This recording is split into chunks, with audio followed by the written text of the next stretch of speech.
YouTube channel so that you can review it later on.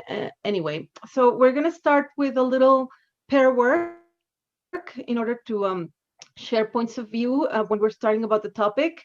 And after that, we will have the concepts that will be worked on by our expert panel, and we'll end up with a Q&A. We always encourage you that if you have any questions throughout the session, just put them in the chat bar and share it with us, and we will address them at the end. And we would love to hear any questions, comments that you want to share with them. Okay, and so we're going to start with that part. We're going to start with the peer work, and yeah, we always want to hear from all of you. And I think, as Andrea said, we've been facing very interesting situations. And in order to do this, we want you to think. We're going to reflect together. We found this video. Probably some of you have already seen it. We love it because I think it brings to the forefront what we're going to be discussing throughout this session. So I'm going to share the video with you, and after that, we're going to divide you up in pairs so that you can share amongst each other. And I'll explain that after the video. We have a Padlet in order to be able to share the thoughts and everybody's participation.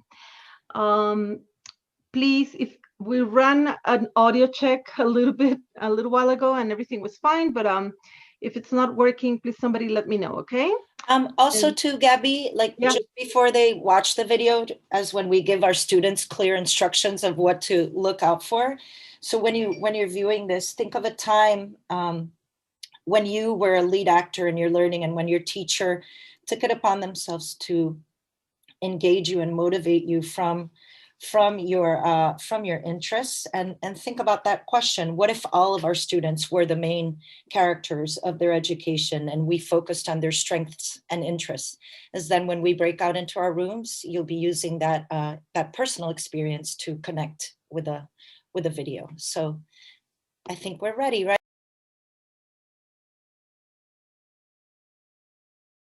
Wow. So, okay, I've managed to create these breakout rooms. They look amazing. I was just wondering, sometimes there's 2, sometimes there's 3, and we're going back in there now and sharing a time when we felt like we were that drummer, where our teachers really noticed our own interests and motivated us, and we were the protagonists in our learning. So I'm gonna send please, you to the in room. order to share your thoughts, and please use the Padlet link. It's right there. It's at the beginning of the comments in the chat bar. Is the first thing that I pasted.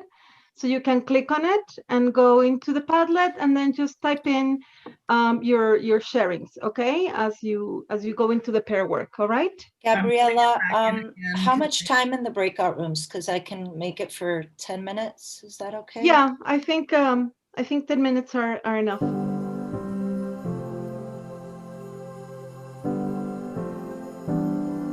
A reader, but you haven't read any of the classics, take a look. Like, these are a couple that I know will move you, and they impacted me as a writer, as a thinker, as a student. And it was such personalized attention to what I was passionate about, you know, and so insightful into who I was. And of course, I read 100 Years of Solitude like 5 times in the 6 months that I was away. I still have that copy in the house someplace, because it meant so much to me that he had, you know, seen me so clearly and was trying to kind of light the way in an intentional way like that. Achieving and trying to do my best all the time, and not meeting, there's always something else to do, you know. Mm-hmm. It was an American system which you always are geared to be number one and to achieve and to excel, not really think what you're doing, just do it and achieve. Mm-hmm. So I like studying, so it didn't bother me, but there's always something else to do, you know, never stopped until I discovered that there were other things that were more than my passion than just studying. Jaya, what about you? With any of those? I would like to also contribute here. So I'm from India, and the system here is highly academic and learning, I mean, memorization oriented, if you see, you know, primarily. So from my school time, I remember that there was a lot of stress on performing well in the class academically. Whether it is family, it is society, it's the teachers. They always judge you based on your academic performance. So I don't remember much of exposure to extracurricular and art, though those were there, but they were treated like some compulsory subjects. You didn't have much of a freedom to explore them more, though I later found my passion in Kathak, which is a classical dance form. I trained myself in that. But I don't remember much from the school time being kind of encouraged or motivated for it. But one profound memory that I have is once a biology teacher asked us to go and interview a physician, a doctor, to understand waterborne diseases, the different diseases, their symptoms, and how to prevent, etc. And that is something which made me feel like I own my learning, and I felt that ownership for the first time. And that is something which is still fresh in my mind. I developed immense respect for that teacher, and I think that impacted me as a teacher a lot. That particular one single exercise. Connection with one of the 29 students she has, there's the magic moment. There is where she can help the student grow, and it doesn't happen with the other 28. I think that it has to do with the connection, the empathy, maybe backgrounds, teachers' background, such as the student background. But I think that we can develop this skill in teachers. Did everyone get a chance to write in the Padlet? Oh, I completely forgot about the Padlet. Actually. Yeah.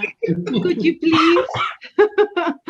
Apologize. Yes. Just add a couple of the ideas of what your discussion was about. Totally. And we'll look at it, and we're going to be sharing the comments with everyone when we share the materials. So don't worry about that. There's a link right there in the chat bar if you want to access it, everyone, and just take the next maybe 1-2 minutes to jot down a note. Yeah. That will help us. I'm sharing with you how it looks. So just go in remarks. and there you go.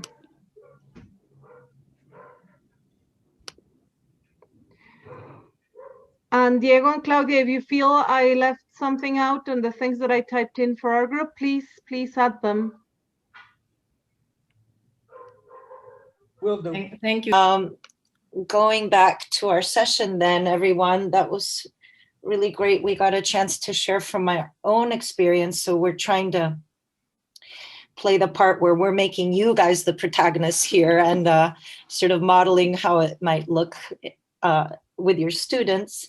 But now I'm going to turn it over to the real experts. So we're going to go back and introduce them for you. We've got on our panel today Jennifer Klein, who is the founder of Principled Learning Strategies. She's a product of project-based education, and she has taught and led in so many different schools and different levels in different countries.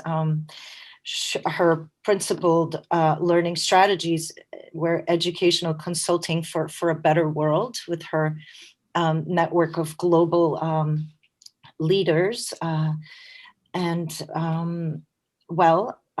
Jennifer coaches teachers around the globe. She specialized in student-centered pedagogies, innovating and inspiring educators, finding powerful ways to connect. And she's an author. We've already said that, but her first book on the Global Education Guidebook is available. And now we've the honor to have Capona by her side today, and they're both co-authoring their new book on From Access to Success, the New Framework for Inclusive Prosperity. We're very excited to be a part of that.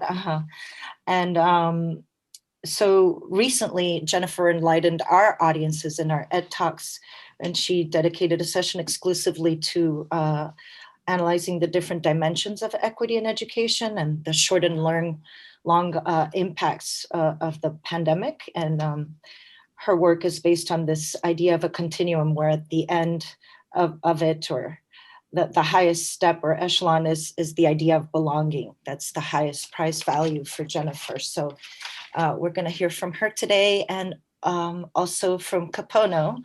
And Kapono, who is originally from Hawaii, and I like to say he attended the happiest school in the world, because we talked about that at one point, and it really hit home for me.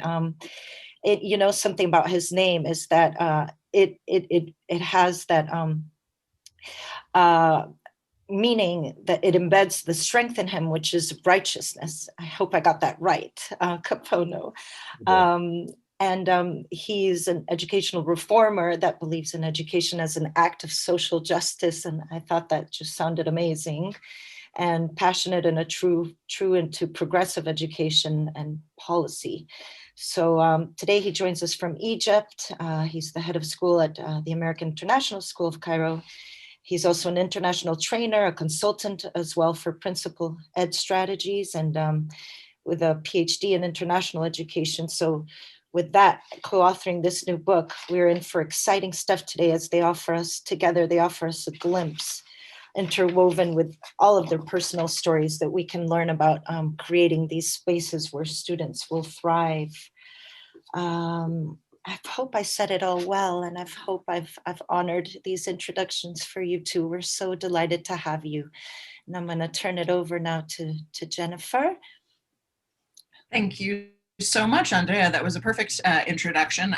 A few of you heard me say as you were coming back in that I think for both of us that word expert is a little loaded. I think both of us would far more self-identify as learners who are in process of becoming experts, and probably will continue to feel that way our whole lives. So without ever feeling that we've reached the end goal. And that actually fits in perfectly with what we're going to talk about today. Kapono and I have actually worked together on this topic and connected topics for upwards of 7 or 8 years now, I think. And a lot of the topic of this book was inspired by the fact that in so much of the literature I was seeing, and so many of the workshops I was attending, I was seeing the goal was access for all students. And I kept saying to Kapono, why is the goal access? Why would we only want to just make sure that they have some access, as opposed to really getting them to something bigger than that? I think there's so much more than that. What a low bar to set, right? What a low standard to set. And so that's where the whole thing started. And this idea of inclusive prosperity was this very clear idea for us about making sure that it's not just access that we're shooting for with all kids, but that we're really trying to make sure that every student gets to their own highest level of success, whatever that looks like. Recognizing that students come to the schoolhouse with all sorts of different good and bad things in their family history, in their cognitive abilities, in everything that they bring with them into the schoolhouse each day, or not physically in the case of the pandemic. And we really became very sort of almost obsessed with this idea of could we build a framework that would allow us or allow teachers and leaders more easily to make this work. One of the examples that I always love to share early on in a workshop is the story of Mae Jemison. And any of you who are familiar with her short autobiography may know this story. Mae Jemison is the first Black female astronaut in US history and world history, as far as I know. But when she was 5 years old, they were going around in kindergarten saying what they wanted to be when they grew up. And she said she wanted to be a doctor. And her well-intentioned white teacher looked at this little Black girl and said, "I think you mean a nurse, sweetie."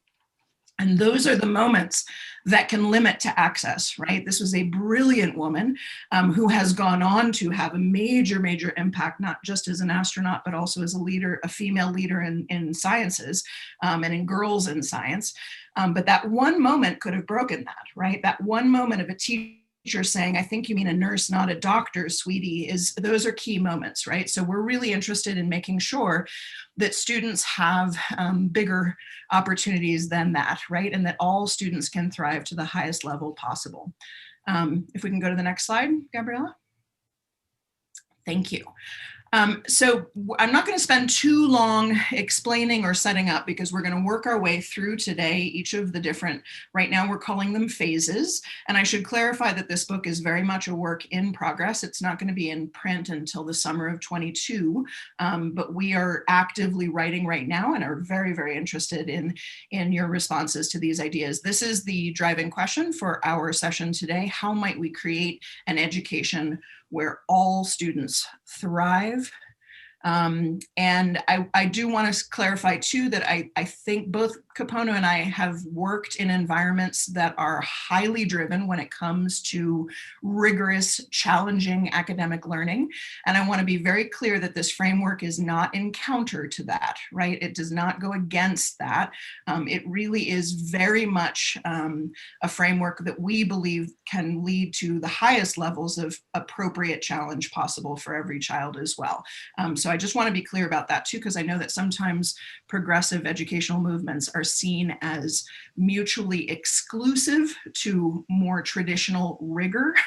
And we're not talking about letting go of one for the other. We're talking about figuring out how to meld them in a way that makes sense for every child. So we can move on to that next slide. And Kapono, it's all yours. Thank you. Well, it's really nice to be here. This is an amazing group, and I'm just so honored to be part of this. Like Jennifer said, we're on a journey, and so definitely we've put a lot of thinking in these areas, but more than expert, we're very, very much journeying.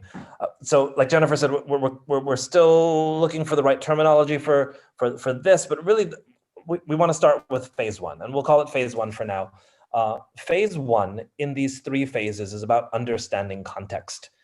And being somebody very passionate about culture-based education, culturally responsive education, and in a broader sense, diversity, equity, inclusion, social justice. For me, so much of the work starts in context. Can we do the next bullet? So there's a few points we're gonna make here. Specifically this idea of culturally responsive teaching and learning. And that part of building the context around culturally responsive teaching and learning is starting by knowing the child, knowing the individual child. I had the great fortune of spending the first 12 years of my life in schools where I was the main actor of my learning, the happiest place in the world.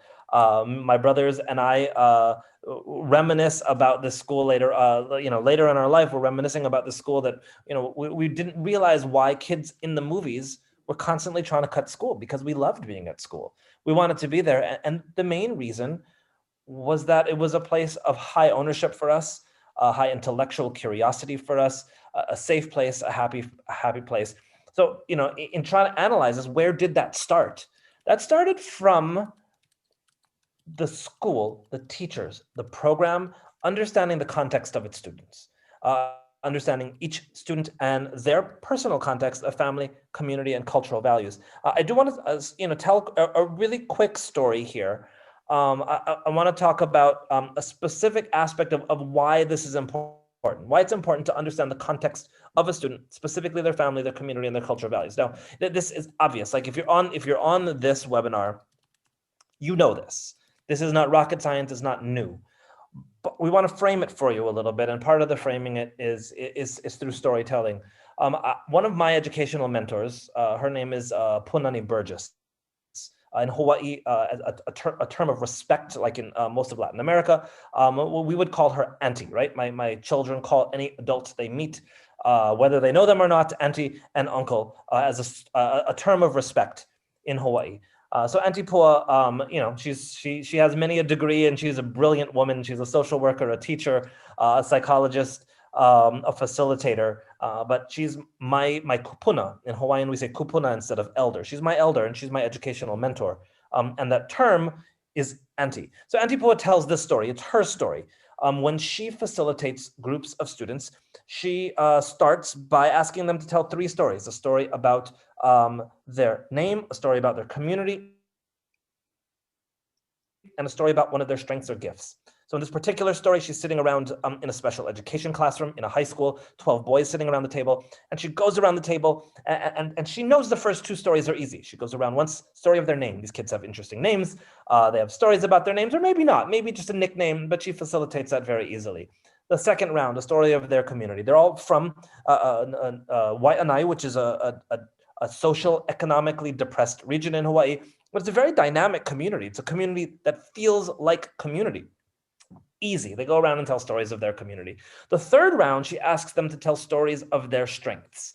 If you've been to Hawaii, if you know indigenous native Hawaiians, if you know Asian culture, because Asian culture has a strong influence in Hawaii, specifically an older Japanese culture, you will know that these are not cultures that typically like to boast about yourself as an individual. So Auntie Pua knows that these stories of personal strength are going to be hard. And as she goes around the table, the boy sitting to her right is getting more and more nervous, more and more red in the face, more and more agitated. And she gets to him. He pauses. She knows this is going to be hard. She pushes and pushes and pushes, and he's got nothing to say, and she can feel his anger. And she's this kind of social working Yoda, this kind of Jedi master, and she's able to push people into feelings and out of feelings and really get them to grow. And she's pushing him, and she misjudges it this time. And this boy explodes. He pounds his fist on the table and uses a swear word in English. If I had any effing strengths, I wouldn't be in this effing sped class. And he bolts out of the room. And the bell goes bing, and she realizes that she made this huge mistake. So a few days go by, and she's in the supermarket and happens to see this boy. She's terrified because he's with his parents. So, what kind of state is he going to be in? Is he angry at her? And he comes bolting over at her with the hugest smile on his face. Auntie, he says, huge smile. I know what my strengths are. I can put food on my family's table, he says to her. I go spearfishing, and I know every time I go spearfishing, I will catch something, and I know I can provide for my family. And when the shark swims by, I look at him in the eyes, and I say, Uncle, to the shark, I'm just taking what I need for my family. And he always leaves me alone because I know that I'm doing this to provide what's right for my family. Thanks for helping me think through this. Gives her a huge hug and runs back to his family. So Auntie Pua at this time turns to us, educators in the room, and said, what if our schools, all of our schools, were places where every student could start from their own strength? What if our schools allowed kids to know their strengths and not feel of themselves that they're their deficits? What role did school have in having this child, the senior boy in high school, not believe that he had strengths? And why was it just this one opportunity that allowed him to see that strength? I would propose, Jennifer and I would propose, that being culturally responsive, knowing family, community, and cultural values of the child, knowing the child as an individual, is the primary starting point for understanding context, which is the start of this journey. Could we go to the next bullet point? So to this point, and I'll be brief about these next bullet points, developing a sense of belonging and inclusion is the next stage, the next step in this phase. And what Jennifer and I would, the point we'd like to make here is belonging and inclusion is a two-way street. I envision it as a table, a dinner table. You deserve a place at the table. We all have identifiers about of our own, whether it's our gender, our race, our ethnicity, our religion, our socioeconomics, our education, whatever it is. Most of us have a personal identifier that have excluded us from having a place at the table. Part of belonging and inclusion is ensuring that everyone has a place at the table, and not just that you are allowed a place at the table from the people in power, but that the organization itself allows each person, regardless of their status, to be able to set the table for others. Do you have the experience of owning your seat at the table, and then I would say setting the table for others? Next bullet point. Next bullet point. Cognitive ability and prior learning. So we'd like to extend this to say that, knowing a child is knowing not just their family, their community, their cultural values, not just valuing those things and making sure that they have a place at the table and can set the table, but that we know their cognitive abilities and prior learning. This one is quite a bit more standard for schools. If we didn't bring it up, like Jennifer started in the beginning, it might it might infer that this framework isn't for those high-performing academic schools. It very much is, which is why we need to make sure that some of these bullet points that may already be at your mind, we hold at the forefront. And then social economics, obviously we need to make sure we make room for that. In studies I've been involved in, studies I've researched in part of my dissertation, it's interesting, social economics is by far the most overriding factor that creates contents for kids. It crosses race, ethnicity, religion, geography. Social economics is real and plays a huge role here. I don't think there's any more bullet points on this, is there? Oh, one more. Strength and asset base. So I'm going to come right back around to the start of this and to that story. That if we can, what if, I'll leave this slide with this question. What if our schools, our institutions were places that started by knowing children and helping them know their strengths? What if we helped every kid know their strengths and allowed them to bring the strengths to their own education process? Next slide. Thanks so much, Capono. I want to go back for a second too to socioeconomics and point out that there are things that are big and obvious, like will a student have the financial means for the resources that they need right now during the pandemic. Of course, access to technology, all of that is becoming a major issue of inequity. But we're also talking about things that are very subtle. I don't know if any of you have done the activity Cross the Line ever, but I remember being really struck the very first time that I did it by the fact that one of the factors that they bring up as a factor for starting from a later point or starting kind of farther back behind the herd was whether there were more than 50 books in your house growing up. And having grown up with a basement that was packed with bookshelves and books that belonged to my grandparents and my parents, it just never even occurred to me that that was a socioeconomic advantage and could be framed that way, right? That a kid who grew up without access to all that incredible reading would be starting school or would be in school with fewer of the tools that they needed.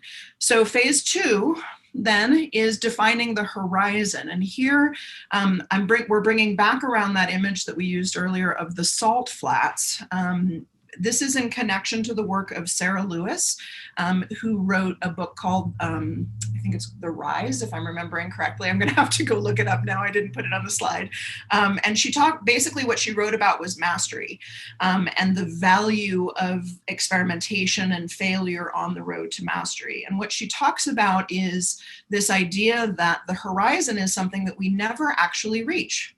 That it's beyond us to even see where it is, right? And she uses the metaphor specifically of the salt flats, where the horizon is endless. Obviously, you can kind of see some mountains in the background on this one, but you get the idea, right? That there's this endless possibility, right, on the horizon, and that actually we'll spend our whole lives searching for mastery.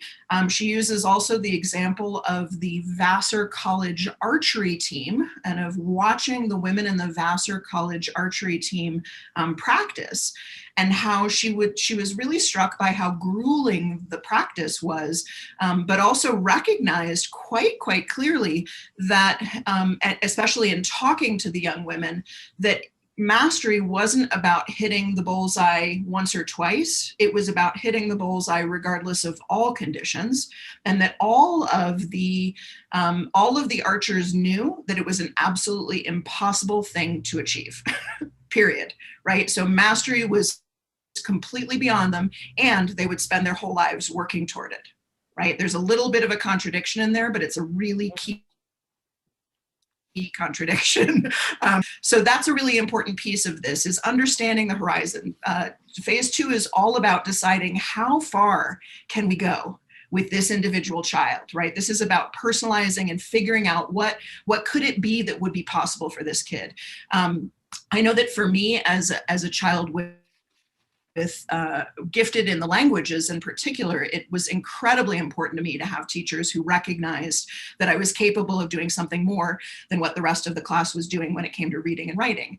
And I told Capono the story of the first time that I was assigned a book report and was quite frankly confused because we had all read the book together. So why on earth would I need to to summarize it for the teacher. I thought that was the most boring assignment I could possibly do. My teacher was incredibly skilled at working with young people and at personalizing the experience. And she said, oh, okay, what would you like to write about? And obviously, if I were a struggling writer or something, it would be appropriate for her to say, do a book report and then we'll see. But she went very much from my strengths. She knew that I was capable of doing something more. And so I was writing literary criticism in first grade when my peers were writing summaries of the storyline. And that's the kind of personalization we're talking about as well, right? Making sure that every child can set goals that are appropriate for them. This is something that we should be doing with them, right? We should be assessing for learning during the learning journey. We should be connecting with the student, with their families, with their community and their community leaders, so that we're always trying to establish an informed level of appropriate challenge for each child. If we can go to the next slide, I'm actually going to do the first piece on this next one as well. This is still connected to defining the horizon, but I do want to share a personal story connected to implicit bias, and then Kapono will fill us in a little bit on the theory. For her entire really middle and high school education, I had the great privilege of being a mentor to a young Mexican-American woman here in Denver who was offered a scholarship over the course of middle and high school in one of the prestigious private schools here in the Denver area. And her experience was not easy. It was not particularly good, to be honest with you. And she ended up leaving the school, leaving the scholarship at the end of 10th grade and graduating from a small community school because she lost herself along the way so badly. She was the child of a single mother who did everything she possibly could and sacrificed everything she possibly could for her daughter. And yet in 6th grade, her daughter heard her teacher tell her peers, oh, you should ask Jessica for help with your homework. She speaks Mexican. When they were working on Spanish and somebody had a problem, that for her as a 6th grader was devastating. She knew that she wasn't being seen for who she was, in other words, and she was absolutely devastated. Things like that happened repeatedly. She had a teacher at one point start lecturing the class about how if they didn't get all their homework done and turned in, they'd all end up in therapy. And she was sure that they were talking to her the entire time because she already had this huge chip on her shoulder. And in high school, she actually had, and this was the only time she ever asked me to step in and advocate for her, she had a math teacher in her 10th grade year, and this was the breaking point, say in front of the entire class, we have to make sure that you can get into college, Jessica. Like she was a hard luck case, right? In front of all of her peers because she was struggling with a math problem. So this is an example of a student. She didn't go on to higher education. She's working as a paraprofessional in schools and is thinking about going back and getting her degree. But she didn't. She fell out of love with education. She didn't feel seen by the teachers who were working with her. And for me as an observer and a mentor, it was one of the most heartbreaking things I've ever seen. So both Kapono and I are really channeling in this book as well, those bad cases, right? Those cases of somebody thinking they knew this child and actually making a terrible mistake that had an emotional and academic, frankly, impact for the rest of their lives. Kapono? So I'm going to circle back to Jennifer's point on implicit bias in a second. I'm going to reframe this into the idea of defining the horizon. This phase is clearly about once you know where a kid is, where they are on this horizon. And I'm going to back up and I'm going to give you a different metaphor in my mind. As a teacher, 22 years old, I had the good fortune of being placed on a horizon in a school that really believed in this. And it wasn't until about 10 years later that I realized that some teachers were placed in organizations and institutions that set up this metaphor that the start of the school year was like a race, and that cars were set up on the starting line, August, September, whenever the start of your school year came and the checkered flag went and all the cars just kind of went. We will for 9 months. And at the end of the race, we see who's past the finish line or not. I had the good fortune of starting with this metaphor that, we're on this landscape together, but somebody might start, way in front on this landscape with regards to writing, innate ability, or number sense in math, or conceptual knowledge. My father was a science teacher. I understood how holograms are created because my father, over Christmas break, would make holograms with me for fun in his lab. And so I was, in certain areas, quite a bit in front of whatever the science landscape was. And in other areas, I might have been over the hill, into the woods, across a stream. And this idea that kids are in different places on the landscape is this context. This idea that we need to define every kid's horizon, where they should end up, is really intriguing to me.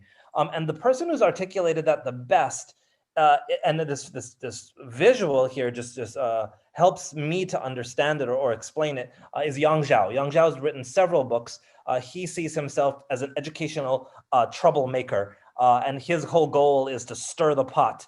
So he doesn't say that he knows the answers or how to get here, but one of the things that he says very clearly is the age of the well-rounded student is over. It is not saying that we don't want students to have well-rounded experiences. That how would a kid know if they're going to be a great artist or love art if we don't expose him to art? That's not what Yang Zhao is saying. He's not saying don't do music and.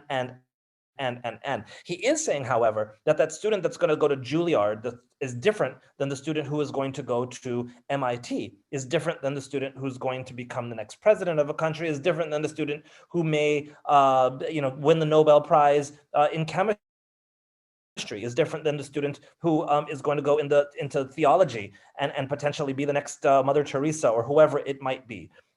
And are we not doing students a disservice if our goal for them is that they're even? And so the metaphor that he says is the jagged profile. Is it not okay to have peaks and valleys in students' abilities, for one student to be uniquely able in math, for example, and celebrate that unique ability, that their horizon ending may be a different finish line, for example, this never-ending finish line, than another student who may have incredible artistic ability? Now, as educational institutions, we do have the responsibility to expose the mathematician to art and the artist to math. However, can we do that at the same time as we inspire that child to reach their own peak, to get as far as they can over the horizon in areas that they are going to do really well? That's the jagged profile, and that is extremely important to me as we define the horizon. Now, I'm going to circle back to where Jennifer was very quickly. Implicit bias. This is not a webinar on implicit bias. Implicit bias theory is very deep, and we could talk for days on it. I do want to speak the definition for those who may not be familiar with it. An implicit bias is an unconscious association or belief or attitude towards any social group. Due to implicit biases, people may often attribute certain qualities or characteristics to all members of a particular group. This phenomenon is known as stereotyping. Implicit bias is not stereotyping. Implicit bias, the action that comes out of that, is stereotyping. Implicit bias just means that we hold these things inside of us. The quote unquote least racist person is only least racist when they acknowledge the fact that they themselves hold implicit biases. We all hold them for groups, against groups, and either way, they are biases. So this idea of implicit bias theory in this phase of defining the horizon really has to do with this idea that we need to make the implicit explicit and make sure that we give every student a chance to know them and know where their peak is, where their horizon line is, and not let our biases around groups or characteristics stifle any kid in our care. Thank you. Next.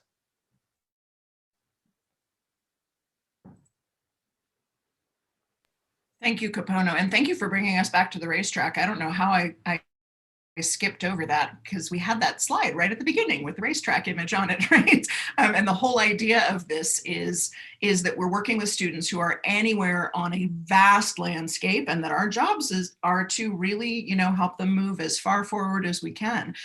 So phase 3 then is about charting the course. In other words, designing that personalized learning journey with every child, not for, but with, in a co-creation conversation. Even with the youngest children, they can offer us perspectives, and so can their parents. And really what it comes down to is protagonism, which is why we started the way we did. I have to say that I certainly didn't make up the word protagonism, but it does not appear to be much of a word in use in English, right? The word protagonist is, but every time either of us types in the word protagonism in the text in the book, spell check tries to change it to protagonist. But this is a word that I heard a great deal in Spanish when I was working in Colombia at Caobos. It was a constant word that was in use, right? This idea of being protagonists in our own learning, the idea of protagonism in the classroom, which doesn't mean that they are in charge of everything, but that they do in fact feel ownership and agency, and they are Capono and I have gone around a lot about the word empowered because it's a problematic word. It suggests that one person has and gives power to another, which means that they're not equal. And we really want to move beyond those kinds of ideas. But in the end, what we're talking about is every student feeling seen, feeling heard, and that term inclusive prosperity, I think that I brought up at the beginning, is so, so important, right? That we're talking about every child being feeling seen and recognized and supported, both in developing their talents and passions and in working on the areas of weakness or the areas of exposure that they still need. But keeping that jagged profile in mind, what does it look like to plan toward an endless horizon so that every child is capable of reaching the best possible? Next slide.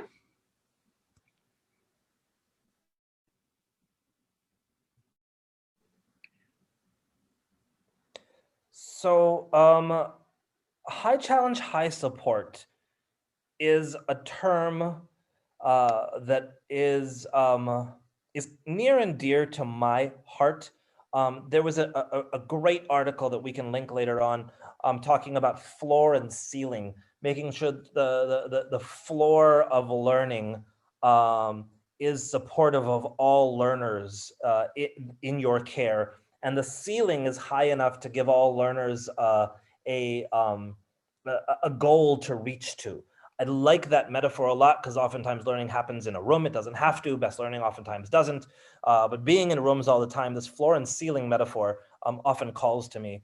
But I tend to use the term high challenge, high support, that charting the course, that when we get to the point of having in phase one, really knowing the kid as an individual, where they are, what their next stage of development is, and we've spent that time to know them and then develop a horizon destination that's unique for them, that's appropriate for them, that's appropriate challenge for them.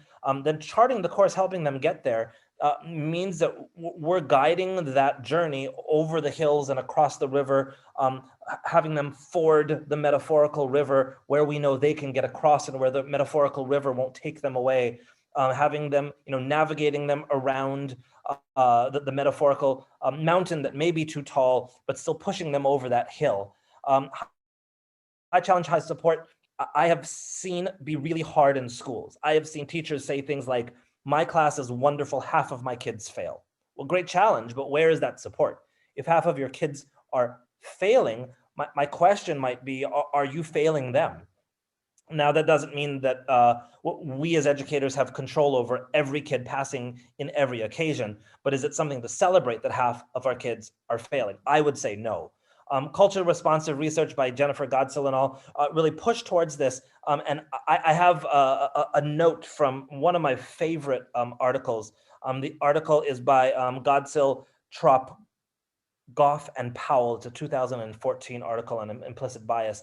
And she gives us not only the problem, but she gives us a solution, which I really like. And the culturally responsive solution to high challenge, high support is something that they call wise criticism. And wise criticism is this idea of a form of critique given to students that helps us combat our implicit biases and stereotypes. Basically, what it says is that we need to make sure that every student knows that we set the same high standard for them, no matter who they are in their class, and that no matter who they are, we will also support them to get over that bar. The bar doesn't move because you are a female in a math class, because you are a person of color in a whatever class, because you are of a social economic class or whatever it is. It is the same bar, and everybody coming into that learning experience knows that the bar is set there. However, they also know that we are there to support them to get over that bar, and there may be times when they trip and fall. Jennifer Godsill and colleagues write a really great section on wise criticism. If you want to look more into that, it's a wonderful tool. And then really the power of curiosity and leveraging student interest and intrinsic motivation. These are terms that are very, very near and dear to my heart. Specifically curiosity and intrinsic motivation. This was my experience as a learner. There's also another amazing article called A Self-Determination Theory, Perspectives on Student Engagement by John Marshall Reeves in 2012 article. And basically, he talks about that engagement, and a word that we use a lot in the United States, is behavior of being engaged, minds-on, hands-on in the learning, mediates and explains 100% of the relationship between motivation and achievement. Basically, if I were to say that in a different way, you can see motivation, which is hard to see, right? Because it's inside of a person. You can see the connection between motivation and student achievement through engagement. By studying engagement, you know if a student's engaged, and you can see how that engagement impacts achievement. I'll summarize this with a really quick anecdote because I love stories. And it's about perspective, and it's about how we really need to do work to do these two things: high challenge, high support, and leveraging student interest and specifically intrinsic motivation. Again, it's an Auntie Pua story. Auntie Pua is a grandmother. She babysits her grandchildren, and she was babysitting a newborn, maybe a toddler, a young child of about a year and a half. And every day she babysat this child. She took the child on a long walk in a stroller around this huge country block, a huge country block with a small family farm on it. And every day she showed this child the cows in the pasture, the chickens running through the grass, and whatever else was happening in this small family farm as she walked by. And one day the child was crying, and she kneeled down on the side of the stroller to comfort the child. And at that point, her face was at face level with the child as she got in there to see what was wrong with the child. And she happened to turn and look over at the field and realized that for the past several months, as she walked the child around the field and showed this child the cows and the hens, at the child's level, the child was just seeing the fence and the grass. That she was experiencing this amazing world over the fence and the hedge, yet it took her actually physically getting to the child's height in the stroller to realize that the child's experience was totally different. She knew that there was no intrinsic motivation to be curious. There was no high bar or support happening. This child was getting a walk around the block staring at grass and a fence. And by changing her perspective, by changing her physical perspective and then her mental perspective, that was the only way she was able to get into the mind of the child, understand the motivation, and use that motivation to spark interest, which was the whole point of her walks, to spark curiosity, which is the whole point of her walks, to provide a stimulating, high challenge, high support, nurturing environment for this child who was 1.5 years old. That story strikes me, and I often use that story as a kind of a benchmark for what I am doing in educational settings with people of any age, adults, teachers, children, etc. Thank you. We can go on to the next slide. Thank you for that story, Capono. I think it relates in so many ways, right? Those moments when we need to literally or metaphorically be at the same level as the child to understand how they're seeing it, right? Whatever it might be. I think and thank you, Andrea, for helping with the links and the names of the articles and things like that. Capono, there was a request from Jaya to put that. I got them all right here. I'll put them in the chat in a second. Perfect. I got them up for us. I'll just chat them in there when I'm not talking. Perfect. It's going to take us a while to bring all of this together in the book, but as you can see, these are some complex and important ideas that we're playing with. One of the things that Kapono and I have in common, and that drives much of our work in education, frankly, is the fact that we both had these incredibly personalized, incredibly positive learning experiences. I'm a product as well of experiential schools, of student-centered schools, of the second public alternative doing experiential learning in the United States.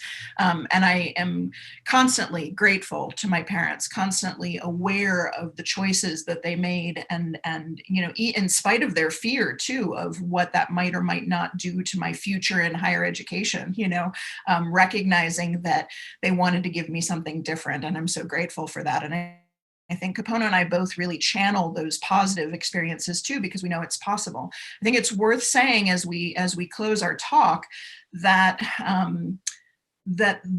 we believe this is possible everywhere. And we believe that it's desirable everywhere.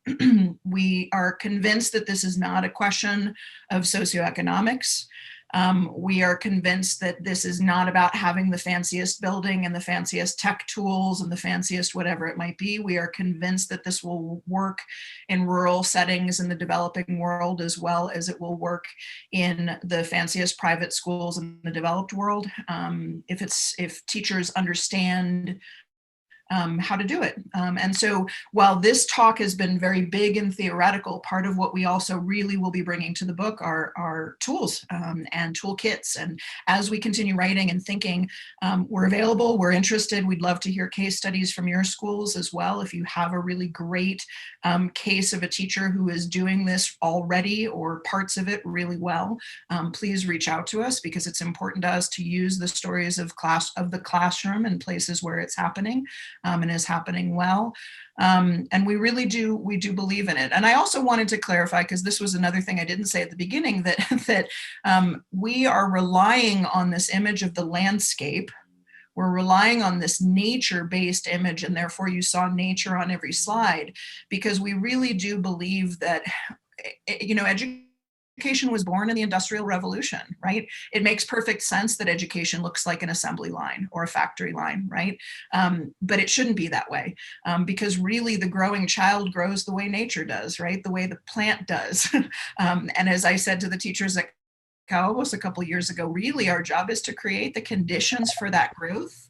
You can't, as Ken Robinson has said famously, you can't force a plant to grow and tack the petals on and, you know, force it to grow. You have to just create the right conditions like a gardener, right?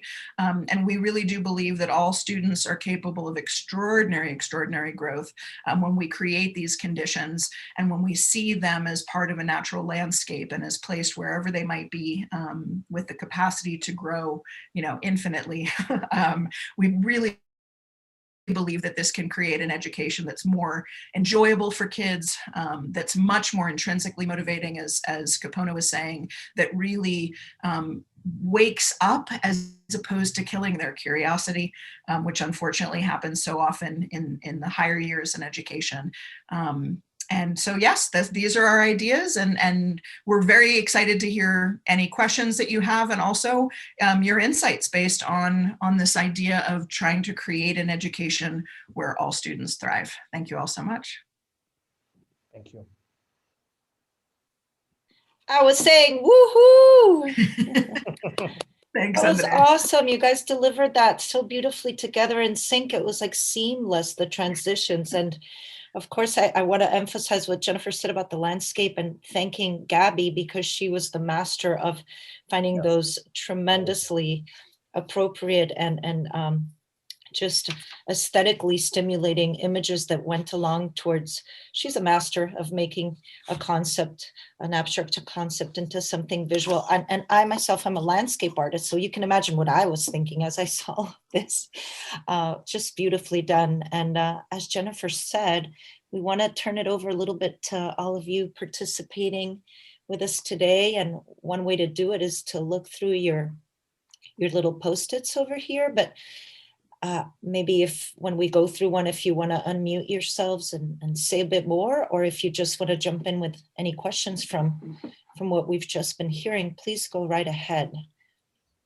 I'll jump in here. First of all, Capono, Jennifer, thank you. Seriously, in the last year, as all of us, I have watched and been a part of a lot of webinars, a lot of chats, a lot of meetings, and I've gotten a lot out of them. But this has been one of the most stimulating, and I would say the word titillating. I'm seriously, I'm shivering here because you guys really brought home to me why I'm in education, and it also brings me to the harsh and crude reality of many of the schools we're in now, where so much of this is so hard to get people to really understand, or to actually, get the gears going, to change education. What would you say would be like, let's say for somebody like me that works in a traditional school, to get people to start seeing the importance of this? I mean, who would you tackle first? Or I don't know. I know it's a huge question, but any tips there? Jennifer, do you want to start or you want me to start? I'm sorry, you go start. I was just replying to a text, so I wasn't listening closely enough. I apologize. I think we're in really similar situations. I'm at the American International School in Egypt. I came to AIS because I believe in the DNA, I believe in the mission, I believe in what the school writes and says, and I also believe in the authenticity of the board and the founders to continue to move the school in the right direction. And like in many of our schools, our schools are, for the most part, older, known in the community for certain reasons, and therefore, by definition, many of our schools are quite traditional, including the one I'm at now. What I decided to do first was to kind of think about what actions could we take that wouldn't have a pendulum swing, that wasn't going to be, crazy Capono bringing things that are so radical so far that when he leaves, 5 to, hopefully 10 years later, that things don't go swinging back the other way just because we're so glad, because that was so radical for our community. And I think that the thing that I really wanted to do first was define our outcomes above and beyond, not at exclusion to the academics, because our school is very much based on good academic outcomes, right? And parents like that, and that's fine that they like that. There's nothing wrong with the school having great academic outcomes. I do think that we have to be really clear with all of our constituencies that when you take some time and resources away from some very slim outcomes and shift them to broader outcomes, problem solving, creativity, communication, that when we shift teacher attention from, compliance to motivation and engagement, it takes resources to do that, and the payoff isn't short term. So 2 things. One is I prepped the board quite a bit and the community.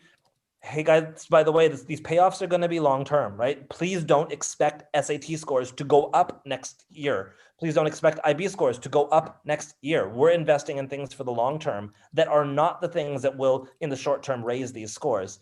And then what we did is we really invested with all of our community, parents, teachers, students, an understanding of our portrait of a graduate, or our profile of a graduate traits, which are our IB learner profiles, or these, C's of, creativity, collaboration, and those kind of things, and started adding to other outcomes. Has it totally changed our school? Definitely not. But has it opened up some doors for some teachers to get super creative, and then us to start creating some opportunities for kids to experience outcomes other than high IB scores? Yeah, definitely. And I think in a couple years, it's been a really good payoff. Hope that was slightly helpful. We could talk a lot. I could talk a lot about that. Yeah, definitely. Well, and Diego, a lot of what I struggled through at Caobo. So, I think I did write about it at one point when I finally figured out. I'm going to share the link here to the book on Amazon. This is, I wrote a chapter for this book, which is quite good, collection of essays from around the world. from international schools. You know, I think it's our greatest challenge, and I remain completely sold on this idea that we have to figure out how to help these more traditional schools move in these directions. And I think a lot of it is a question of vision. But in this chapter, what I pointed out were a few really specific things. Like I really found at Kaobos in particular that anytime I wanted to see big change happen, it needed to be on the back of student voice. Meaning that the most controversial, if you will say, things that we were able to accomplish were impulsed by the kids themselves, and that automatically created more buy-in from the parents, because the fear was much more coming from the parents than it was from anybody else. But I will say too that I also learned a lot about how to tread the middle path running Kaobos for 3+ years. You know, I think that to bring this kind of practice into a traditional setting is the highest goal possible, and that we, you know, that walking that middle path where we're making sure that we're preparing students for the expectations that are still in place today. For example, the gatekeepers of higher education still insist on certain things, right? So we know we have to prepare them for that. It would be irresponsible not to. But how do we do that in a way that's so more deeply authentic and student-centered and personalized? You know, I think it's possible to do both, right? I grew up with something that was so much less academic that I really struggled when I went on to college. There were a lot of things my peers knew that I had no context for. So I do see that we want to give them some of, I hate to go back to the well-rounded student because I don't believe in that, but I still think that there's an element of academic vigor is actually the word I like much more than rigor, that we can accomplish that will fulfill the traditional at the same time that it fulfills this more meaningful thing that we are all recognizing matters so much.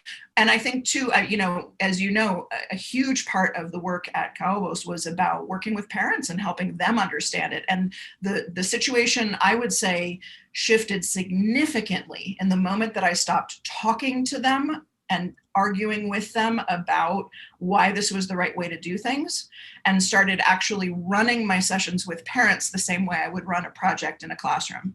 Do you know what I mean? Because then all of a sudden they were experiencing it themselves and they started to get it. And that created a huge pool of allies who were like, oh yeah, no, this is the kind of parents we need to be for this to work, because they had experienced it on some level. Thank you. Yeah, thank you, Diego. Gabby, I'm not sure if you want to touch up on any of those little Post-its we have there, or anybody else has any comments that you want to, any questions, take advantage? I think one thing that I loved is how the conversations that were started in the peer group were reflected on the conversation that we had with Capono and Jennifer, and thank you so much for all that you shared. I think it was amazing. And I think, I mean, I love all of them. I would like if any of you want to go into the Padlet again and just, you can click on the heart, and that's when you, you know, you concur with a certain comment or an idea, you can do that. I know that in our group, and that was with Diego and Claudia, we were talking about just having the magic event of having a teacher really connecting with you and seeing you beyond the masks of what some students sometimes have, you know, as the lazy student or the I don't know, the horrible, the holy terror, you know, the one who keeps being well, struggling, I guess, and just being able to go beyond that and finding the talent. And I think that's something that Jennifer and Capono addressed very, very in depth when they were talking about this landscape and just figuring how jagged it can be, and just, you know. And one thing I think we shared, Diego and Claudia, as well, was, you know, why is this something rare? I mean, it's not something that, when we were going back and thinking of the memories that we had about a teacher who had this thing, it wasn't like, oh, sure, you know, I have 20 experiences to draw from. It was more like, oh yeah, let me pick the one because it's not that common. And it's just, we should, as educators, be able to ensure that this is more of a common occurrence and something that that happens to every single student, and not just only once, but many times over, of finding a teacher that is able to see beyond and help them develop their talents. Absolutely. And I think, Gabriela, I think a lot of it is actually really subtle. I was just thinking for a moment about a girl who I had in my 9th grade English class years and years and years ago, who was perceived by the general faculty to be lazy, distracted, not very smart. And she told me afterwards, I was the only teacher who let her doodle on her notebooks in class. And she is now a professional artist. Like it was very, very subtle. It wasn't even that I some big magic moment. It was just, I could tell that she listened better when she doodled than when she didn't. And that, it was simple as making a tiny little adjustment in class, and she recognized it with me. And I mean, I think it's a lot of times it is that subtle. It is that small, like the kid who's, who needed those drumsticks to know what to do with his hands. Yeah, no, definitely. I think lazy is a terrible tag, under which you will find so many situations, which is more a lack of engagement or motivation. And I think we do sometimes as educators see that as something that is bothersome, and we don't, it's something like we should go away, and not understanding that what it really takes is just being able to see beyond that and just discovering what's behind that. So yeah, I think it's something we need to all reflect on. Wow, thanks so much to continue going on the conversation. I noticed, Jennifer, you mentioned on the chat bar that you're available at jennifer@principledlearning.org if people want to continue and reach out to you guys personally. We're also on our WhatsApp chat if you want to have that direct connection there as well. And we do look forward to continue to learn from you too. We look forward to your book. We look forward to Capono coming on our Ed Talk series soon. Me Hopefully too. we'll make that happen. And we're ever so thankful for the two of you and gifting us this special time, your special attention, and all that that we can bring back to ours and just keep on going as we face the challenges of these coming times. You gave us a lot, and we hope to give you back some more too. Well, we even just by giving us this space, you've done that, Andrea, because as we've said, I think both of us feel like this is so much a work in progress that talking it through and hearing how people respond is incredibly valuable to us. So thank you all as well for giving us that space. Well, we continue to stay in touch. We'll see you at the next forum. Save the date. Gabi, you're so good at this. When's the next date though? Is it on there? Yeah, the next date is in February, and February 27, I think. And that's going to be with Peter Brunn for engagement. He's speaking on that this coming week also during Ed Talks. If you guys That's are right. able to attend, it's usually Wednesdays at our 6 p.m. Central Time. And we encourage the rest of you to do it. It's a great opportunity to speak out and have people learn about what you're doing and spotlight your school and just validate your efforts and celebrate those successes together. So thanks again all for being here. And we look forward to keeping in touch. Thank you. What a privilege. Yes. Thank you again.